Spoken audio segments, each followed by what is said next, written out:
আসসালামু আলাইকুম। সবাই কেমন আছেন?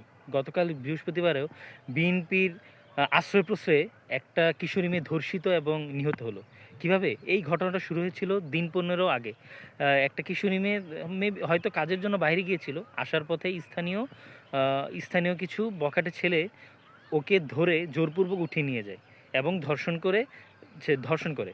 তো এই ব্যাপারগুলো নিয়ে যখন হচ্ছে এই ভিকটিমের বাবা-মা যখন আ বিচারের জন্য বা আইনের কাছে যায়, তখন তাকে স্থানীয় যে মহিষাসুরা যে মহিষাসুরা আম ইউনিয়ন পরিষদের মেম্বার এবং দেওয়ান আলী নামের একজন বিএনপির সহসভাপতি একজন ওনাদের বাধা প্রদান করে এবং তাদেরকে জোরপূর্বক এই ব্যাপারটা হচ্ছে ধামাচাপা দেওয়ার চেষ্টা করে এবং ধামাচাপা দেওয়ার পরেও ধামাচাপা দিয়ে একটা ভয়ভীতি দেখিয়ে সমাধান করার পরেও ওদেরকে এলাকা ছাড়ার জন্য বাধ্য করে।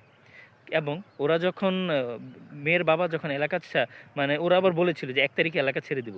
তো এই ১ তারিখের আগ পর্যন্ত মেয়েটাকে ওর খালার বাসায় রাখার জন্য মেয়েটার বাবা যখন ওকে নিয়ে যাচ্ছিল, তখন পথিমধ্যে আবার সেই নুরাসহ তাদের দলবল ওকে আবার অপহরণ করে এবং এবং শেষমেশ ওকে বৃহস্পতিবারে একটা সরিষা ক্ষেতে মৃত অবস্থায় পাওয়া যায়।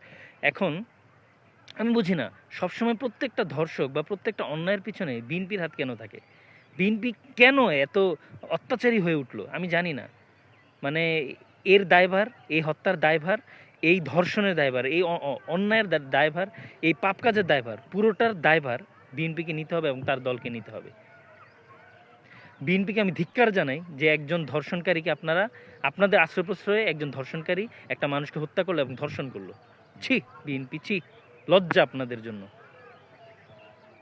এবং এই ঘটনাটা ঘটেছে নরসিংদী জেলাতে।